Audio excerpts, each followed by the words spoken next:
jig fishing. So today I'm going to show you some basic stuff on how to pick some good jigs out. So basically, when you walk into a tackle shop, you're probably going to see this.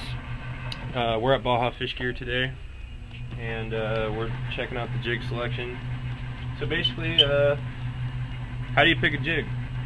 Well, a lot of people go by the color of the jig. I mean, as you can see, there's a lot of different colors, a lot of different styles of jig.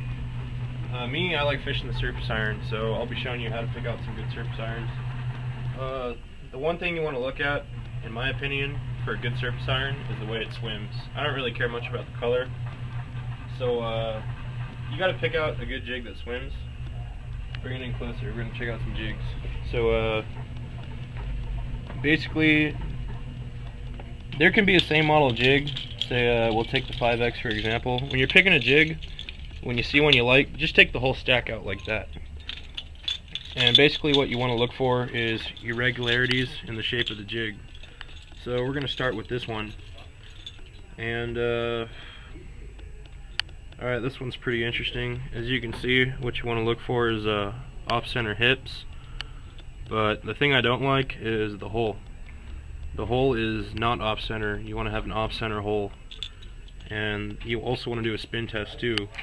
You just spin it around. It kind of catches a little bit, so that'll kind of fuck the action up a little bit. So that one we'll kind of put on standby. You can always adjust the hole. This one's a little bit better. As you can see, it's got an off-center hole, and not as much in the hip action, but it does have some irregularities on the side. So that might actually be a decent jig. So we'll put that one here. Maybe it's a good one. This one also, irregular hips. It's got a little something here. Went kind of crazy on the belt sander, but I don't like the hole. So we'll put that in the no pile.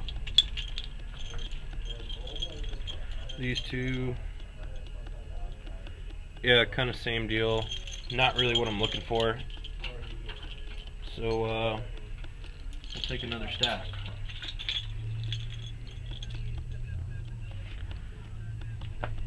And that's got an off-center hole, but hips are not really what I'm looking for. Now this one, not really. Now this one here, this is a good jig, if I can get it out. This is a Solace Baby 5X. Basically what this has is, as you can see, the hips are really nicely crooked hips, and the hole is off center. The only other thing I do to this jig is jam a screwdriver into the hole and probably make the hole bigger, because with the bigger hole it's going to free up the jig a lot, so you're going to get a better swim action out of that. So this is a jig I would definitely buy, just the shape of it. Cut. You have vanilla? No, I got like vanilla. You can cut. Is it still going? Yeah. Basically, this is the kind of jig you don't want.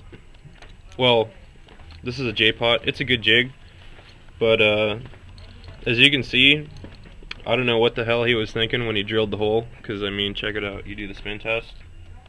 It just sucks. It won't even do a whole spin unless you do it very lightly, which is not good. So that's kind of a jig that you don't want, mainly because the hole, not that great.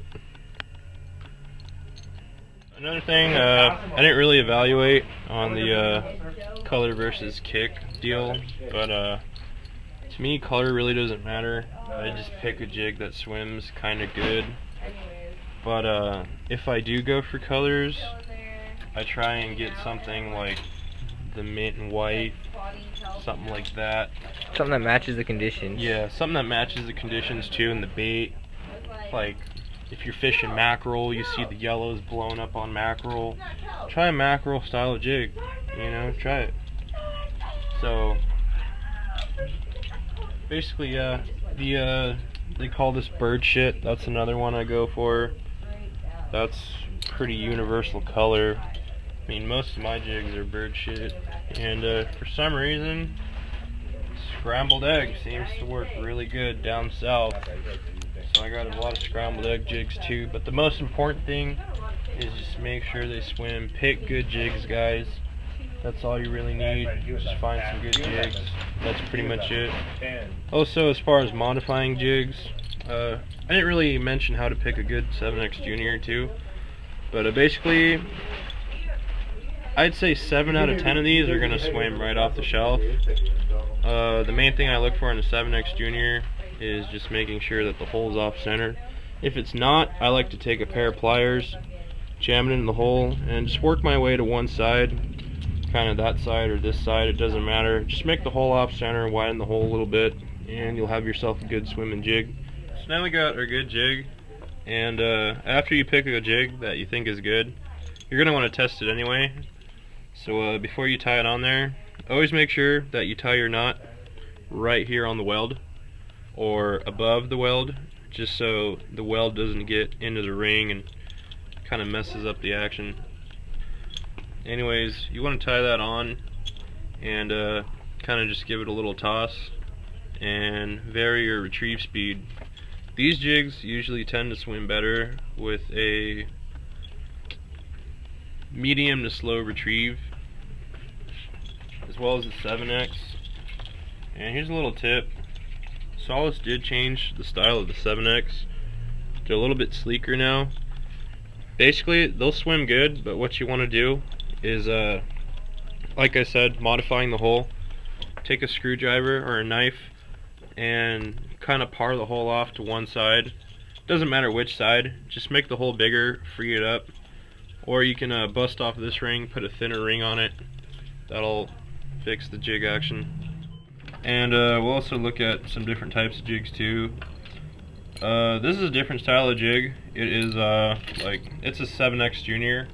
This is actually a really good local jig. The jig's with the hook on the back, mainly as a barracuda thing. It's easier to release the fish. Getting it bit, it gets bit just as good. I do tend to get more hook sets on the treble than on the single mounted to the back, but when it comes to releasing the fish, this is going to give a lot cleaner release. So that is a barracuda style jig, and each company they all make their own jigs like this style. Taddy, Solace, whatever, 544. And that also kind of contributes to this category, which I like to call little lures, little jigs. Basically, I'll use these when the fish are more keyed in on the smaller baits, like anchovies and stuff. This one here is really good. This is the 544. Kind of a new company. They started a couple years ago and they're making some really good stuff. And this is a hot jig. I can vouch for that. The Solace J-Pot, another good jig. This is about the size of a Taddy C, but I prefer this. It's heavier and it's got a better action. It's got a wider kick and it swims really good on that medium to slow wind. So that's another hot jig to look at. The Little Killer, that's another one too. I believe that's a Killer EX6. What I like about this jig is that the front hole is just huge, and with that big front hole, it's got a really good action. It kicks really nice, and they're easy to find because the hips are very distinct on them. This would actually be a decent swimming jig. As you can see, there's a little bit of offset in the hips, but the hole, if the hole's huge like that, I don't really care if it's to one side or not, just because it's a big hole. It's really free, it's really loose, it's going to have good action. And these are, like I mentioned before, these are 7X Juniors, another good jig. This jig gets really good bites in the local zone, like if you're fishing horseshoe kelp, especially when the barracuda are running. Really hot jig, along with the J-Pot there. Good stuff.